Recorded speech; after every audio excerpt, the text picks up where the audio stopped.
Good morning, folks. Long Beach Mayor Rex Richardson here, and welcome to our regular mayor live stream update. City Council received an update and approved the city of Long Beach moving to our next phase in our work on homelessness. And so today in our live stream, we're going to talk about a little bit of what we've accomplished over the past year in terms of building our capacity to be a city that really addresses comprehensively homelessness. And we're going to focus on what the next phase is, what we're focused on this year as we move to the next phase that we outlined over the past few months. And so today we join you for the 34th time since we declared emergency on homelessness to discuss the city of Long Beach's response efforts. And so this is more, live stream focused than we've placed on any issue ever. And we're just proud of the progress that we made, but we fully understand that there's a whole lot more work we're going to do. We're going to talk a little bit about that today. So we've talked to so many people over the past year, including outreach worker Lucy Hayes, who came in and we talked with her. She's the case manager from the Homeless Services Bureau, who came out of retirement to support our emergency response, and we highlighted her at the State of the City. We brought in community partners like Gregory Sanders, lead pastor of the Rock Christian Fellowship and president of the Long Beach Ministers Alliance, to talk about the partnership between our faith community and the city. We brought in different city leaders across departments. One of those leaders is Teresa Chandler, who oversees homeless response efforts across departments, centralized in the city manager's office, and has served as an incident commander during the first phase of our emergency. And so, Teresa, welcome back. How many times have you been on this with us? I think 2 times before, right? Yeah. This is your 3rd in a year. Mm-hmm. Good. Well,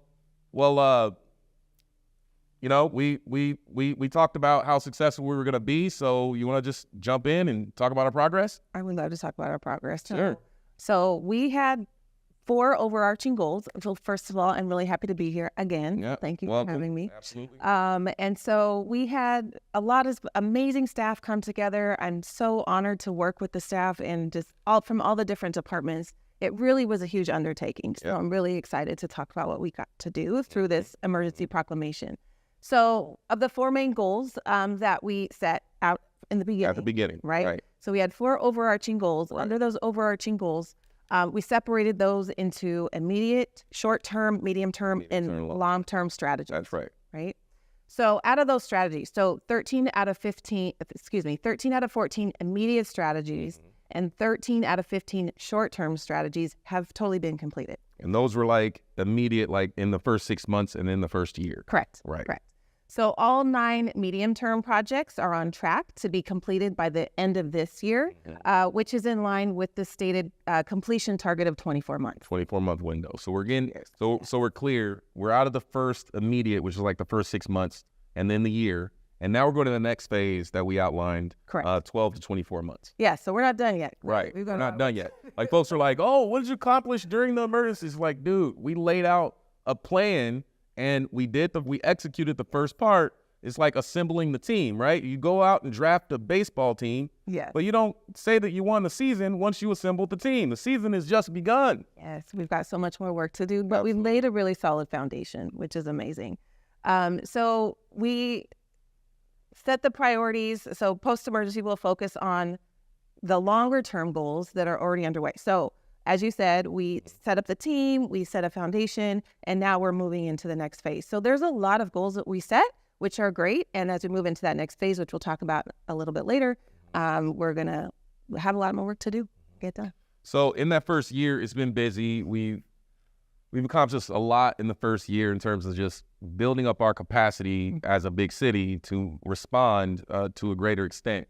And if I were to name one lasting accomplishment from the emergency, it's got to be that we've gotten much more nimble and we're able to move faster. We're able to think more creatively. Just look at the response, the historic response to the storms that we had this month. Because of the things that we did during the emergency, this allowed us to respond differently even during the storm. Having capacity for additional shelter and the warm weather facilities. So walk us through what we did to help people experiencing homelessness during the storm, generally in cold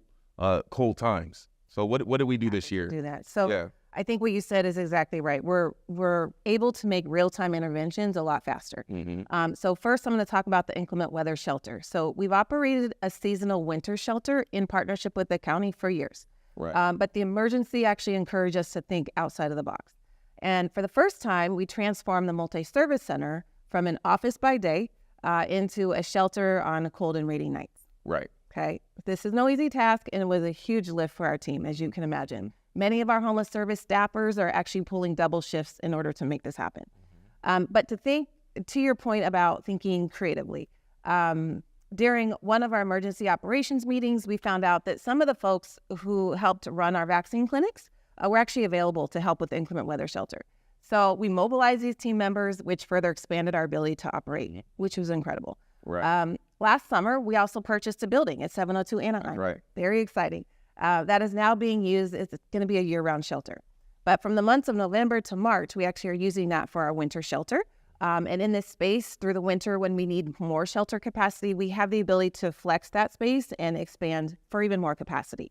When that gets full, we supplement both of these options with motel vouchers, and we also work with the county to see what other options might be available throughout the county. So now when outreach visits places that are particularly dangerous in a storm and come into contact with people who are particularly vulnerable, we're able to offer a warm space for them to sleep. And we've added an additional outreach method to connect with people in the city who are experiencing homelessness through our text line. So something that was also developed and implemented as part of the emergency, and we're going to continue it, keep it going. We can quickly share shelter information directly with people who are in need. That's great. So these are tangible. So before I move on, prior to the emergency, what we found was that, we've had capacity to address we've done homelessness a long time in Long Beach. We're a public health jurisdiction, but the impacts of the pandemic had grown, and the homeless situation was much bigger than the capacity we had. So it's important for people to understand the function, the role of the emergency was really to give us the powers to plus up quickly, right? To add more shelter capacity, to transition our facilities, to bring on more staff, think creatively, to look at new outreach models, and all those things we've done. We have 2 mobile access centers. A year ago, we had none, right? We have more permanent shelter. Every year we would play political hot potato and where to place the winter shelter. Exactly. We never have that discussion anymore because now we have a permanent site, right? And we were able to work with partners and build so much more capacity. Our partnerships with Rescue Mission and all these others, we're in a much better place to help manage the crisis. But what we need to do is make sure that people understand that you didn't get into the homeless crisis overnight. You're not going to get out of it overnight. We have to be prepared to do the hard work of addressing root causes and building up the other infrastructure necessary, from recuperative care support in our hospitals and additional permanent supportive housing and where people go when they come out of shelter. All of that takes time. And what I and why I'm optimistic is we've done what we need to do here locally, but we're starting to see the region and the state move in the same direction, right? Like the governor's proposals around mental health reform, some of the work that the county is doing in partnering, and the region like La Casa, and focused on finding regional solutions to bring more housing, more funding for housing and tenant protections, keeping the people in their homes. All that effort together over the next few years will come together and build just a more robust safety net. And I think also this gives us an opportunity to get back to the things people really want us to talk about. Like homelessness is one thing, but people in their front of the mind, what they want to be aspirational. They want to think about home ownership. They want to think about how I can build wealth and become a homeowner. So that's a big part of it too. So moving this next phase, we get to bring back in some of the things really exciting for people, like how to get our young people the opportunity to buy a home, like I did when I was 25. And so we really look forward to the next phase. But anyway, yes, we're encouraging people experiencing homelessness or in need of services to sign up for text alerts because we have that capacity. We've developed a text system which has been very successful over the past year. So you text HOME to 99411 to sign up, and to receive text alerts in Spanish, text HOGAR, HOGAR, to 99411. Now, as we mentioned, the state of emergency, that proclamation, that first phase ends at the end of this month, but we're not slowing down, right? We're going into a whole new phase. And now that we've laid that groundwork and set up new processes, we're able to set ourselves up for much more success. So now let's talk about the next step in the journey. Where are we going next? All right. So this has truly been a long, challenging journey. That's right. And we're not done. We're going to keep going, as you said. So I think it's really important to acknowledge that we're also not alone in this challenge, as we've seen communities across the nation struggling with very similar issues, right? But you're absolutely right. We're going to continue at full steam ahead and taking what we've learned and applying it to the future and all that's coming. So we're creating a new office under the city manager. Who's going to run that office? That will be under me. That's right. It's going to focus on homelessness through strategy and partnership.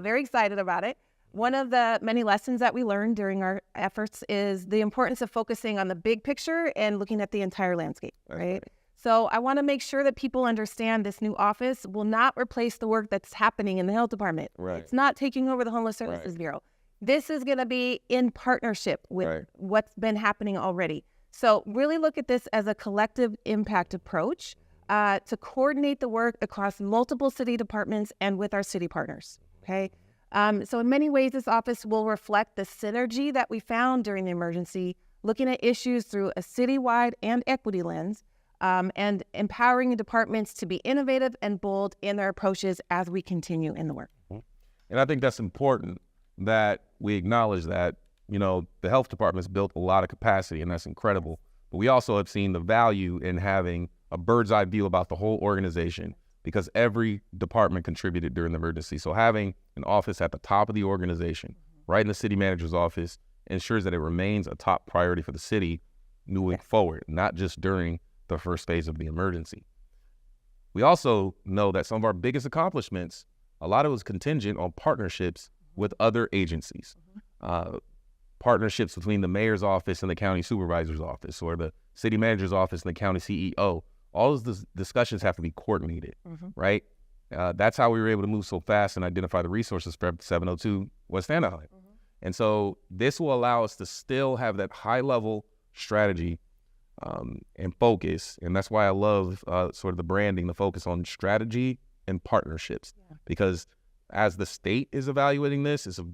a shifting legislative environment right now. And we want our Homeless Services Bureau focusing on the work. And then we want to focus on getting them everything they need from a strategy, a resource standpoint, partnership standpoint, to know that they're supported in this. And that is a top priority for our city. So thank you so much. So the other cool thing is we're beginning to work on the next phase of our 5-year plan. Let's talk about that. So it's time to update the strategic plan. We had a 5-year strategic plan. We're going to do the next phase of the next level of strategic plan. So we've already started. We've partnered with City Fabric. They're a local, Brian, great group. Local organization. They're focused on land use and progressive urban design. So that's perfect. They're going to be stewarding the update of the plan alongside our city staff and community stakeholders. So right now they're in the outreach and data analysis phase. In a couple of months, they're going to launch a community survey. It's going to be followed by roundtables and focus groups. All of us are going to be engaged in that process. People with lived experience, our housed and our unhoused residents, businesses, educational institutions, our faith-based partners, and our community partners are all going to inform this plan. So really key that they all come together. And our goal is to have a draft to City Council and to you by the end of this year. I believe in plans. Plan your work, work your plan. Work your plan. Right? That's the important. And the next 5 years, we need to be very transparent with the public of where we're going. New resources coming online. The regional work at La Casa, even, the LA County Affordable Housing Solutions Agency that I vice chair, that I'll be chair in June. All that work intersects, and they're working on a 5-year plan. It's important that we align with the way that the state and the region thinks about homelessness. We think in 5-year increments. So it's important for us to think about it. And, you know, and it gives our residents a lot of hope, right? Hope, you know, like housing and, you know, opportunities and partnerships and engagement. So I really look forward to this plan, the development of this plan. So Teresa, thank you so much. So I know we'll be talking again as the planning gets deeper, gets underway. I encourage everyone to follow the city's social media at Long Beach City and sign up for the Go Long Beach newsletter. The link to sign up is right there on our city's homepage at longbeach.gov. So we'll update you on progress and projects and give you opportunities to provide input and insight as we develop the new strategic plan. And I would also say that while we're in plan development, there's still a lot of exciting things happening. Just a few weeks ago, we broke ground on the Youth Navigation Center. In a few weeks, we'll be launching. We're really excited to be launching the encampment resolution program in downtown. We're excited about some of the additional sort of outreach models we're deploying downtown. We're looking forward to breaking ground on Luxury Inn. We're finally got that project contract issues worked out. We're finally moving. So there's a lot of activity that's happening still while we begin this comprehensive planning strategy that takes all of these new resources into effect. So thank you to all of you for joining this week's live stream. So now we'll proceed with the interpretation in Spanish and Khmer.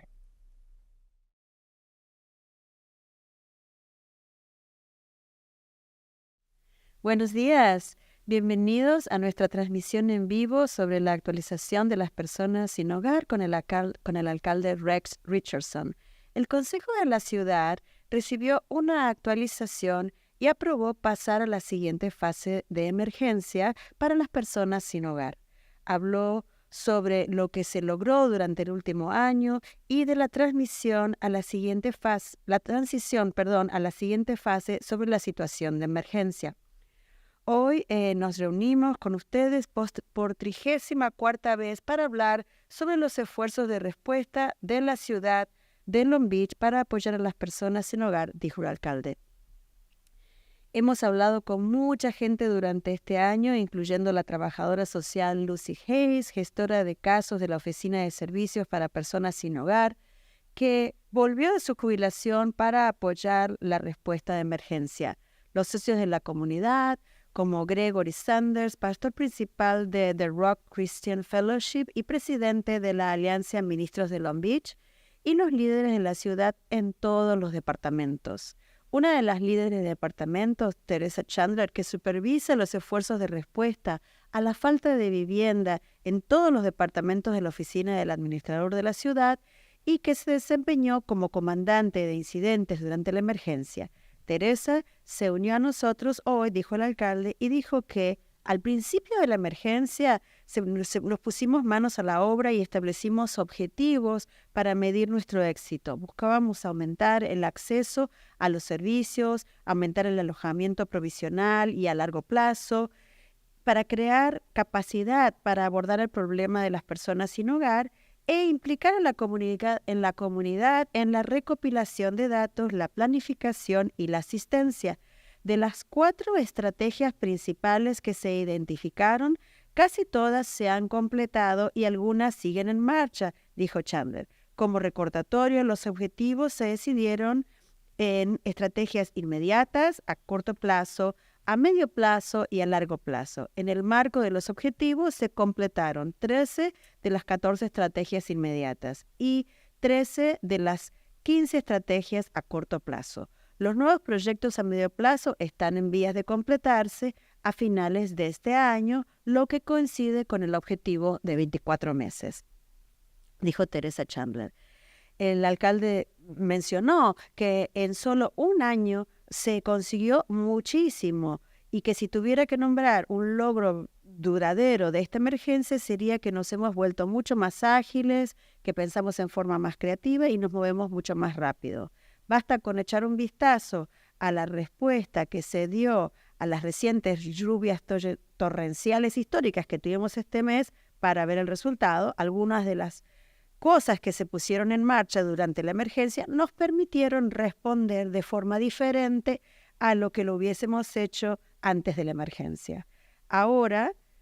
dijo el alcalde, ya hemos dicho que la proclamación de la proclamación de emergencia para las personas sin hogar termina a finales de este mes. Pero la emergencia continúa y no vamos a bajar los brazos. Ahora que hemos sentado las bases y establecido nuevos procesos, podemos prepararnos para el éxito. Hablemos del siguiente paso de esta jornada.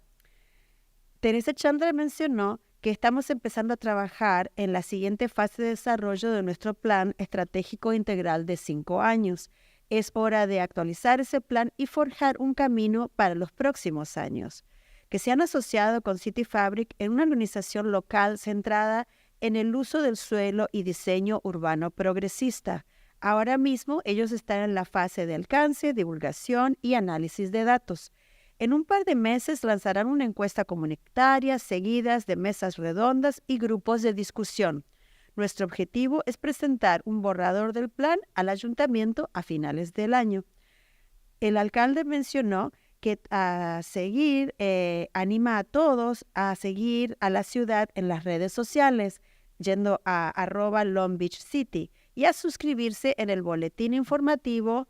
Go Long Beach. El alcance para suscribirse se encuentra en la página de inicio de nuestra ciudad en longbeach.gov y ahí le pondremos al día de nuestros proyectos y le daremos la oportunidad de hacernos llegar sus comentarios y opiniones a medida que desarrollamos el nuevo plan estratégico. El alcalde le dio las gracias a Teresa por esta magnífica conversación y a todos nosotros por unirnos a nuestra transmisión en vivo. Muchas gracias.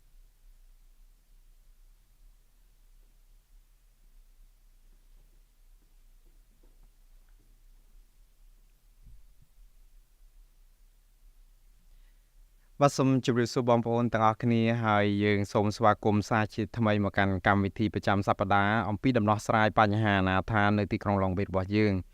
ងសូមស្វាគមន៍បងប្អូនសាជាថ្មីនេះដោយសារតែថ្ងៃនេះគឺលោកអភិបាលក្រុង Long Beach លោក Rex Richardson សូមជម្រាបជូនបងប្អូនអំពីព័ត៌មានថ្មីដែលទើបទទួលបានពីក្រុមប្រឹក្សាក្រុង Long Beach និងការព្រមព្រៀងឲ្យសាលាក្រុងចាត់វិធានការដំណាក់កាលបន្ទាប់ទៅទៀតជុំវិញដំណោះស្រាយបញ្ហាបន្ទាន់នៃភាពអនាថានៅក្នុងទីក្រុង Long Beach របស់យើង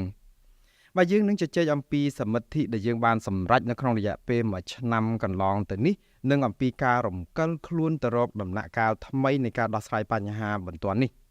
បាទការផ្សាយផ្ទាល់ថ្ងៃនេះគឺជាការផ្សាយលើកទី34ទៅហើយដែលយើងជម្រាបជូនបងប្អូនប្រចាំសប្តាហ៍អំពីកិច្ចខិតខំប្រឹងប្រែងដដៃដុតជើងរបស់យើងដើម្បីជួយដោះស្រាយវិបត្តិនៃភាពអនាថានៅទីក្រុង Long Beach របស់យើងមកនៅក្នុងមួយឆ្នាំកន្លងទៅនេះយើងបានជួបពីគ្រោះជាមួយមនុស្សម្នាច្រើនណាស់ហើយអ្នកទាំងនោះមានជាអាចមន្ត្រីចុះផ្សព្វផ្សាយដល់មូលដ្ឋានគឺអ្នកស្រី Lucy Hayes ដែលជាអ្នកចាត់ចែងសំណុំរឿងសម្រាប់ការិយាល័យសេវាជនអនាថាដែលអ្នកស្រីចូលនិវត្តន៍ទៅហើយក៏ប៉ុន្តែអ្នកស្រីពេញចិត្តវិលត្រឡប់មកជួយធ្វើកិច្ចការបន្ទាន់មួយនេះតទៅទៀតយើងក៏បានពិគ្រោះជាមួយដៃគូសហគមន៍ដូចជាលោក Gregory Sanders ដែលជាគ្រូកងវិលប្រចាំកម្មវិធីអាហារូបករណ៍សាសនាគ្រិស្ត The Rock Christian Fellowship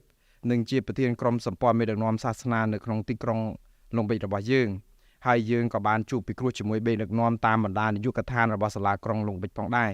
បាទនៅក្នុងចំណោមថ្នាក់ដឹកនាំទាំងនោះមានអ្នកស្រី Teresa Chandler ដែលមើលការខុសត្រូវរឿងចំណាត់ការដោះស្រាយបញ្ហានៃភាពអនាថាដែលអ្នកស្រីជួយសម្របសម្រួលកិច្ចការជួយសង្គ្រោះឬក៏ដោះស្រាយនៅគ្រប់នាយកដ្ឋានទាំងអស់ក្រោមចំណុះរបស់ការិយាល័យអ្នកគ្រប់គ្រងទីក្រុងនិងបម្រើការជាមេបញ្ជាការគ្រប់គ្រងឧបតិហេតុនៅក្នុងអំឡុងពេលដែលមានវិបត្តិនៃភាពអនាថានេះផងបាទអ្នកស្រី Teresa ចូលមករួមនៅក្នុងភាពជាភ្ញៀវកិត្តិយសនៅថ្ងៃនេះគឺដើម្បីជម្រាបជូនបងប្អូនបន្ថែមអំពីកិច្ចការងារនេះបាទការពីដើមដំបូងឡើយគឺការដែលដាក់ប្រកាសបញ្ហាអនាថាទៅជាអ្វីដែលជាវិបត្តិដែលត្រូវដោះស្រាយបន្ទាន់យើងបានចាត់ចែងការងារនិងកំណត់ទិសដៅរបស់យើងដើម្បីដាក់ចេញវិធានការធ្វើយ៉ាងណាឲ្យសម្រេចជោគជ័យដល់ឲ្យខាងតែបានពេលនោះគឺយើងផ្ដោតការយកចិត្តទុកដាក់របស់យើងទៅលើការបង្កើនភាពទទួលបានសេវា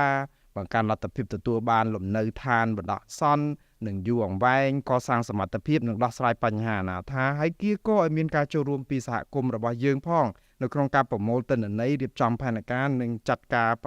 ផ្ដល់ជំនួយនៅក្នុងចំណោមយុទ្ធសាស្ត្រទាំង4ដែលបានដាក់ចេញយើងសម្រេចបានផលជាច្រើននិយាយទៅស្ទើរតែទាំងអស់លើកលែងតែមួយចំនួនតូចប៉ុណ្ណោះដែលនៅសេសសល់ហើយនឹងកំពុងតែបង្ហើយ